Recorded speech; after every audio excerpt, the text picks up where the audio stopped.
रामपुर गांव में रघु अपने बूढ़े पिता हेमराम और अपनी पत्नी कुंती के साथ रहता था। रघु के पास एक छोटा सा खेत था। उसी में वह मेहनत करके अपना घर का खर्च चलाता था। और रघु की पत्नी कुंती बहुत ही खड़ूस औरत थी जो हेमराम को बिल्कुल भी पसंद नहीं करती थी। वह हर समय हेमराम पर चिल्लाती ही रहती थी। रघु भी अपने पिता से बहुत कम प्यार करता था, लेकिन हेमराम बेचारा सभी तकलीफों को झेल रहा था और कुछ भी नहीं कह रहा था।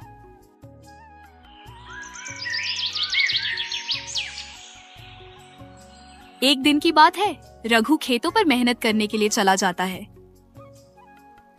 और इधर हेमराम बेचारा लेट बहुत थक गया था तो वह टहलने के लिए निकल जाता है। कभी उसे उसका पुराना जिगरी दोस्त रामलाल मिल जाता है। उसको देखकर हेमराम बहुत खुश होता है और रामलाल उससे कहता है, क्या हाल है भाई हेमराम भाई? तुम तो मुझे पूरे 3 सप्ताह से नजर ही नहीं आ रहे थे और पता नहीं आज हम लोगों की कितनी अच्छी किस्मत होगी जो एक साथ मिल गए। और घर में तुम्हारे बहू बेटा ठीक ठाक है ना? हाँ रामलाल भाई, तुम बिल्कुल ठीक कह रहे हो। अरे आज हम लोगों की किस्मत ही चमक गई जो जिगरी दोस्त एक साथ मिल गए। और हाँ रामलाल भाई, मैं भी ठीक हूँ और मेरे घर में मेरे बहू बेटे भी ठीक हैं। अरे हेमराम भाई, एक बात बताओ कि तुम्हारी बहू कैसी है? मतलब स्वभाव से अच्छी है ना? और तुम्हारी इज्जत करती है और तुम्हें समय पर खाना भी देती है या नहीं? रामलाल की बात सुनकर हेमराम की आंखों में आंसू आ जाते हैं, लेकिन वह बेचारा अपनी आंखों के आंसुओं को छुपाकर अपनी बहू की तारीफ करता है। अरे हाँ भाई रामलाल, मेरी बहू तो स्वभाव से बहुत अच्छी है और मुझे समय पर खाना पानी भी देती है और मुझे अपने पिताजी के समान मानती है। अगर मैं खाना ना खाऊं तब तक वह खाना को हाथ तक नहीं लगती है। इसीलिए मैं भी उसे अपनी बेटी ही मानता हूं, क्योंकि इसके स्वभाव अच्छे होते हैं। उसके लिए विचार भी अच्छे होने चाहिए। हाँ भाई, तुम बिल्कुल ठीक कह रहे हो कि इज्जत देने वालों को इज्जत मिलनी चाहिए। भाई तेरी तो किस्मत ही चमक गई जो तुझे ऐसी बहू मिली है जो तेरा अच्छे से ख्याल रखती है। भगवान करे कि ऐसी बहू सबको मिले। और हाँ हेमराम भाई, तुम कभी भी उससे कुछ मत कहना, क्योंकि वह बेचारी तुम्हारे लिए इतना सब कुछ करती है कि जितना कोई नहीं कर सकता।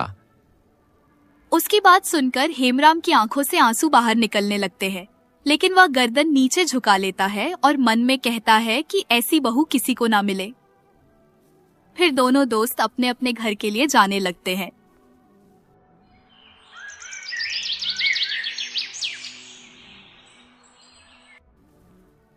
हेमराम जब घर में पहुंचता है तो उसकी बहू खड़ी हुई थी जो अपनी आंखें लाल पीली कर रही थी। और फिर वह गुस्से में आकर हेमराम से कहती है, अरे महाराज, अब आप कौन सी यात्रा पूरी करके आए हो? अरे अगर तुमसे कभी कोई काम के लिए कह दिया जाता है तब तो तुम रहते हो कि तुम्हारे हाथ पैर दर्द कर रहे हैं और तुम में इतनी ताकत नहीं है कि तुम काम कर सको। लेकिन टहलने के लिए तुम 10 किलोमीटर टहल जाओगे तब तुम्हारा ना ही हाथ पैर दर्द करेगा और ना ही तुम्हारी ताकत कम होगी। अरे बहू, लेटे लेटे मेरी रीढ़ की हड्डी दर्द करने लगी थी और वैसे भी मेरी तबीयत कभी ठीक रहे ही नहीं पाती है। इसीलिए मैं टहलने के लिए चला गया था और वहां मेरा जिगरी दोस्त रामलाल मिल गया था। इसीलिए फिर मैं उससे बात करने लगा था तो घर आने में ज्यादा समय लग गया। वही तो मैं कह रही थी कि तुम्हें इधर उधर टहलने में और गप्पे लड़ाई में बहुत मजा आता है और काम करने में तुम्हारी जान निकल आती है। कुंती के मुंह से इतनी कड़वी बातें सुनता है तो हेमराम पर जैसे दुखों का पहाड़ टूट पड़ता है, क्योंकि कुंती उसके साथ बहुत गलत व्यवहार कर रही थी। लेकिन हेमराम को बहुत भूख लगी थी तो वह कुंती से प्यार भरी बातों में कहता है, बहू बेटी, मुझे बहुत भूख लगी है तो तुम मुझे थोड़ा खाना दे दो जिसे खाकर मैं अपनी भूख मिटा दूं। और आज सुबह से मैंने खाना नहीं खाया है, इसीलिए और भी ज्यादा भूख लगी है। अरे अब खाना नहीं रह गया है तो जब मैं शाम को खाना बनाऊंगी तो तुम खा लेना। वैसे भी एक दिन खाना नहीं खाओगे तो ज्यादा बीमार नहीं हो जाओगे और कम खाना सेहत के लिए अच्छा होता है। उसकी बात सुनकर हेमराम को बहुत बुरा लगता है, लेकिन बेचारा चुप ही रहता है।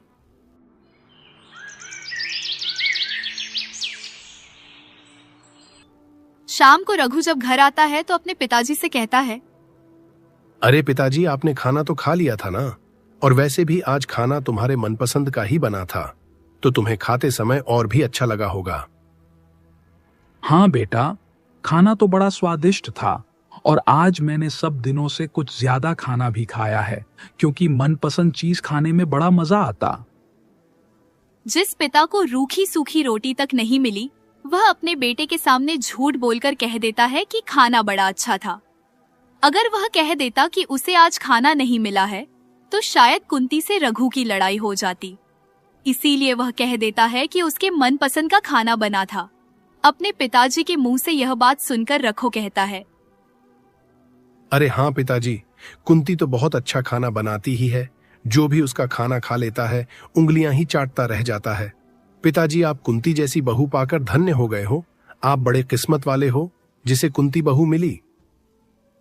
हाँ बेटा, तुम बिल्कुल ठीक कह रहे हो। कुंती मेरी बहू नहीं बल्कि मेरी बेटी। अच्छा बेटा, अब मेरे सर में कुछ थोड़ा बहुत दर्द होने लगा है, तो तुम अलमारी से मेरी दवाई निकलकर मुझे दे दो, जिसे मैं खा लूंगा और अपने सर का दर्द मिटा सकूंगा। अरे पिताजी, आपको दिखाई नहीं पड़ता कि मैं दिन भर खेतों में काम करता हूँ और अब घर पहुंचा हूं तो बैठ तक नहीं पाया हूं, और आप काम बताने लगे। अरे कम से कम इतना तो कर लो, कुछ दूर पर अलमारी है, वहां से दवाई निकलकर खा लो। और अब मैं जा रहा हूं। आराम करने के लिए मुझे बहुत थकावट महसूस हो रही है। ठीक है बेटा, तुम जाओ और आराम करो। जाकर और मुझे माफ कर देना, मेरे से गलती हो गई जो मैंने तुमसे कह दिया कि मेरी दवाई उठाकर दे दो। रघु गुस्से में जाकर वहां से पैर पटकता हुआ चला जाता है और अपनी पत्नी के पास जाता है। फिर कुंती से कहता है, अरे कुंती, क्या हुआ? तुम चुपचाप और बड़ी उदास क्यों बैठी हो? तुम्हारी तबीयत तो ठीक है ना? अरे अब मैं तुम्हें क्या बताऊं कि सारा दिन मेरा काम करने में ही निकल जाता है। ऊपर से तुम्हारे पिताजी का ख्याल रखना और खाना बनाना, झाड़ू पोछा लगाना, यह सब करते करते मैं बहुत थक जाती हूँ और आज तो मेरे हाथ पैर बहुत दर्द कर रहे हैं। इसीलिए चुपचाप आपका इंतजार में बैठी थी। लेकिन आपके पिताजी को हम दोनों में से किसी पर रहम नहीं आता, क्योंकि वह तो सिर्फ खाते और लेटे रहते हैं, और आज तो न जाने कितनी दूर टहलने के लिए चले गए थे। अरे इतनी दूर टहल जाते हैं तो इससे अच्छा तुम्हारे साथ थोड़ा काम ही कर ले। अरे कुंती, कोई बात नहीं, मुझे भी उन पर बहुत गुस्सा आ जाता है। अरे अगर तुम थोड़ा बहुत कम कर लोगे तो अच्छा हो जाएगा। अब मैं क्या बताऊं? मैं तो कुछ कहती तक नहीं हूं, क्योंकि वह आपके पिताजी हैं, इसीलिए मैं उनकी इज्जत भी करती हूं। अच्छा छोड़ो, सभी बातों को आपको भूख लगी होगी तो मैं आपके लिए खाना लगा देता हूं, आप खा लो जल्दी से। अरे कुंती, मैं खाना तो खा लूंगा, और मैं इतना थक भी नहीं गया हूं कि जितना तुम सोच रही हो। अरे मुझसे ज्यादा तो तुम काम करती हो और तुम बहुत थक गई हो, तो तुम इसी पर लेट जाओ, तो मैं तुम्हारे हाथ पैर में थकावट उतारने वाला तेल लगा देता हूं और तुम्हारा सर दबा देता हूं, ताकि तुम्हें कुछ आराम मिल सके। अच्छा ठीक है जी, मैं लेट जाती हूँ और फिर बाद में आप खाना भी खा लेना, शायद मैं सो जाऊं। उन दोनों के कमरे में हो रही है सारी बातें हेमराम अपने कमरे से सुन रहा था। उसे बहुत दुख होता है और वह खुद से ही कहने लगता है, हे भगवान, ये मुझे कैसा बेटा दिया है। अरे ये तो अपनी पत्नी के प्यार में इतना ज्यादा गिर चुका है कि मुझे बिल्कुल भूल गया है। मैंने इसे कहा कि दवाई लाकर दे दो, तो इसने मुझसे कहा कि मुझे बहुत थकावट महसूस हो रही है, और वहां अपनी पत्नी के हाथ पैर में तेल लगा रहा है और उसका सर दबा रहा है। हे भगवान, इससे अच्छा तो मुझे इस घर से उठा ले। अब मुझे नहीं जीना। इस दुनिया में मैं बहुत परेशान हो गया हूं। बुढ़ापे पर भी चैन की रोटी नहीं मिल रही। हेमराम को बहुत ज्यादा दुख होता है कि उसका बेटा होकर उसके लिए दवाई तक नहीं दे रहा और अपनी पत्नी को बहुत लाड प्यार कर रहा है। ऐसे ही कई महीने और बीत जाते हैं। अब कुंती को बहुत गुस्सा आता था जब वह हेमराम को देख लेती थी। अब उसके मन में कुछ ऐसा करने के लिए चल रहा था ताकि हेमराम इस घर से बाहर चला जाए और कभी लौट कर ही ना आए। इस बुढ़े से मैं परेशान हो गई हूँ। एक दिन भर खाता रहता है और आराम करता रहता है। इसका मेरे लिए इस घर में नर्क बन गया है। अब इस घर में कुछ भी हो, मुझे चाहे जो करना पड़े, मैं इस बुढ़े को इस घर से निकाल कर ही रहूंगी।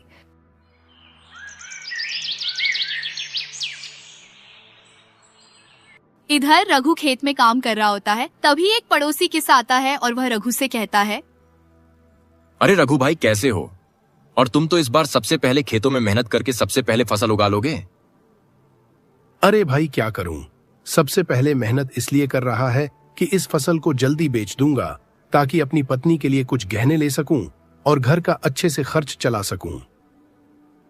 हाँ, पत्नी से याद आया कि तुम्हारी पत्नी का स्वभाव कैसा है। वह तुम्हारा अच्छे से ख्याल रखती है और तुम्हारे पिताजी का ख्याल अच्छे से रख रही है या नहीं? अरे भाई, अब मैं तुम्हें क्या बताऊं कि मेरी पत्नी का स्वभाव कैसा है। अरे मेरी पत्नी तो इतना काम करती है कि जितना हमारे गांव की कोई औरत नहीं करती होगी। और मेरे पिताजी तो बड़े खुशनसीब हैं जिन्हें कुंती बहू मिली है। कुंती मेरे पिताजी का इतना ख्याल रखती है कि समय पर खाना पानी और दवाई देता है। कभी कभी उनका सर दर्द करने लगता है तो उनका कर भी दवा देती है। चलो, अच्छा है कि तुम्हारे पिताजी का ख्याल रखने वाली तुम्हें एक पत्नी मिल गई। और सच में तुम्हारे पिताजी तो फिर बहुत खुश नसीब हैं। अच्छा भाई, अब मैं चलता हूं, मुझे भी मेरे खेतों में काम करना है।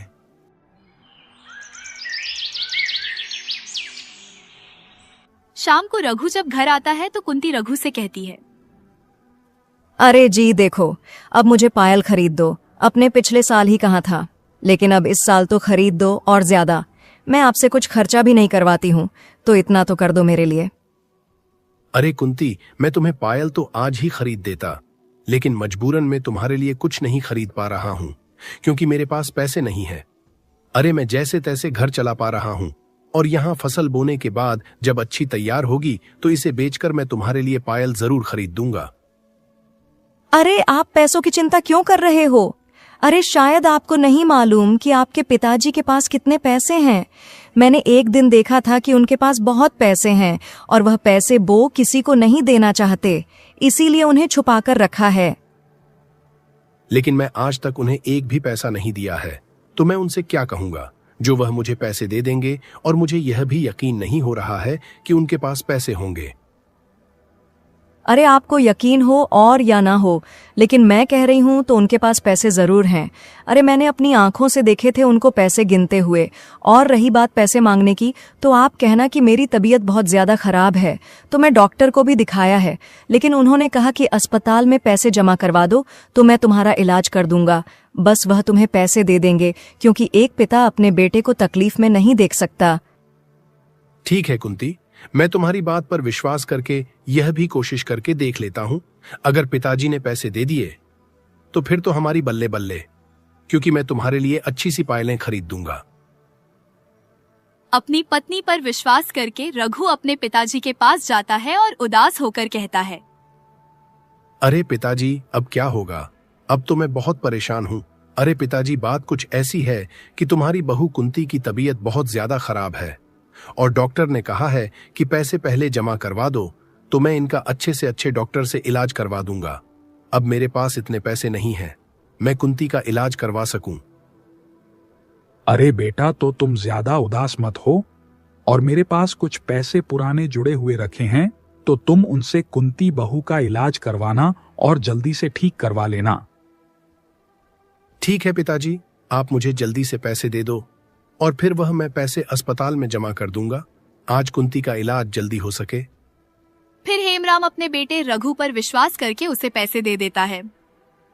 अपने पति के पास पैसे देखकर कुंती बहुत खुश होती है।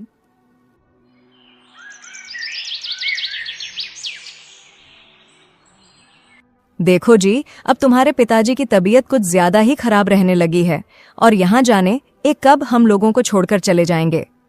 और अब इनकी दवाई का खर्चा भी बहुत बढ़ गया है, तो अब हम लोगों के पैसे बेफालतू में खराब हो रहे हैं।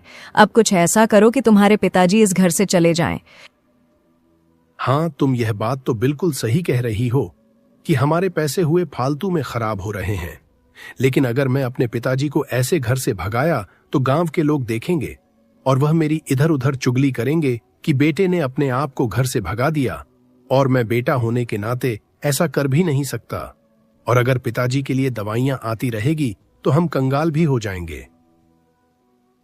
हाँ, बात तो तुम ही बिल्कुल ठीक कह रहे हो, लेकिन मेरे मन में एक तरीका है जिससे किसी को पता भी नहीं चलेगा और तुम्हारे पिताजी भी हमारे घर से चले जाएंगे।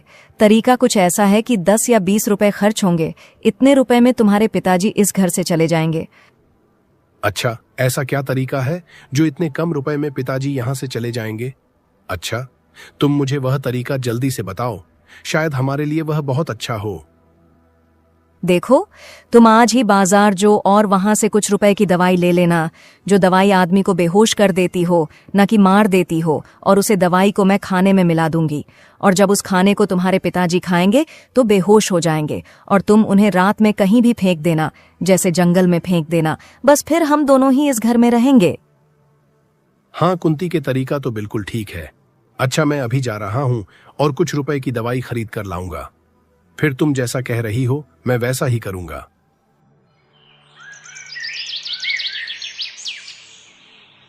शाम को कुंती खाने में दवाई मिलकर बनाती है और खाना हेमराम के मनपसंद का बनाती है। हेमराम की चारपाई पर खाना रखकर कुंती कहती है, बाबूजी, आज मैं आपके मनपसंद का खाना बनाया है, तो आप जल्दी से इस खाने को खा लो ताकि यह ठंडा ना हो पाए।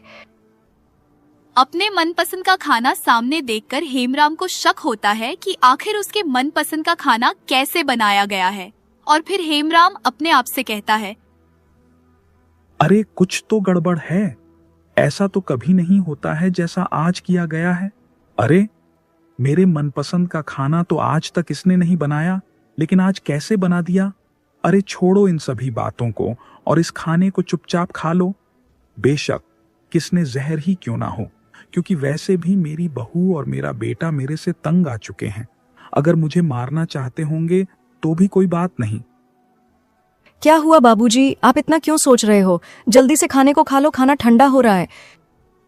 हाँ बहू, मैं जल्दी से इस खाने को खा लेता हूँ। फिर कुछ ही देर में हेमराम बेहोश हो जाता है तो कुंती रघु से कहती है, देखो जी, अब तो यह बेहोश हो गए हैं और अब आप इन्हें कहीं जंगल में डाल देना, ताकि या तो यह हमारे घर का रास्ता भूल जाएंगे या फिर इन्हें कोई जानवर का जाएगा। उसके बाद हम दोनों लोग खुशी से रहेंगे। ठीक है कुंती, तुम जैसा कह रही हो मैं वैसा ही करूंगा। इन्हें गांव के दूर वाले जंगल में डाल दूंगा। फिर रघु अपने पिताजी को एक जंगल में डाल देता है और अपने आप घर के लिए चला आता है।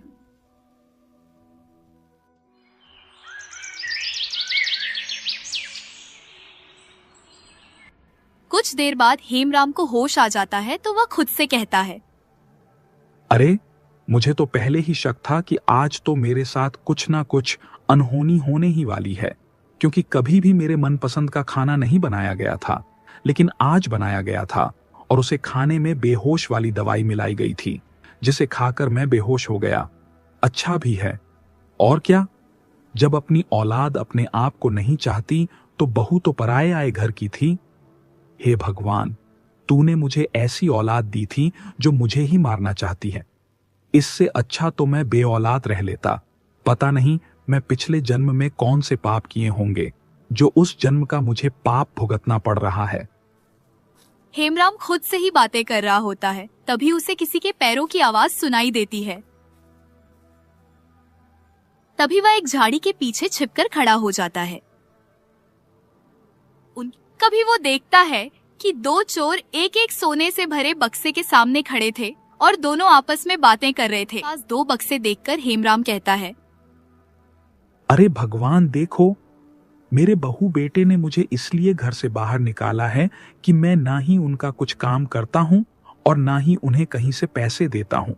और भगवान आप कुछ ऐसा कर दो जिससे कि यह चोर यहां से चले जाएं और यह बक्से मुझे मिल जाए, ताकि मेरे पास इतने ज्यादा रुपए का सोना देखकर मेरे बहू बेटा मुझे घर से नहीं निकालेंगे।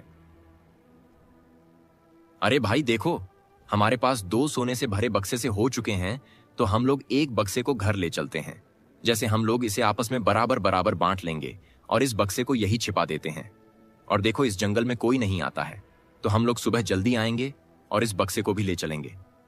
ठीक है भाई? हाँ भाई, तुम बिल्कुल ठीक कह रहे हो। 2 वक्त से एक साथ ले चलना खतरे से खाली नहीं होगा। और इस बक्से को तुम पीछे पीछे लेकर चलना, और आगे आगे मैं देखूंगा कि कोई ये तो नहीं रहा है। ठीक है भाई, चलो अब हम लोग यहाँ से चलते हैं। वह दोनों चोर वहां से चले जाते हैं और हेमराम वहां आ जाता है। हेमराम अपने सामने बक्सा रखा देखकर बहुत खुश होता है और भगवान को धन्यवाद देने लगता है।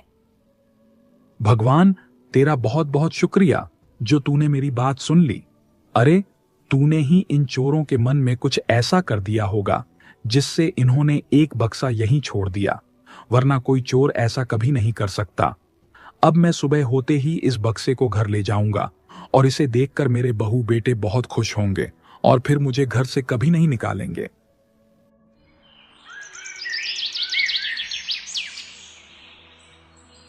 सुबह होते ही हेमराम उसे बक्से को घर ले जाता है और दोनों के सामने रख देता है। उस बक्से को देखकर रघु की पत्नी समझ जाती है कि में सोना है, तो वह तुरंत अपने ससुर जी से माफी मांगने लगती है।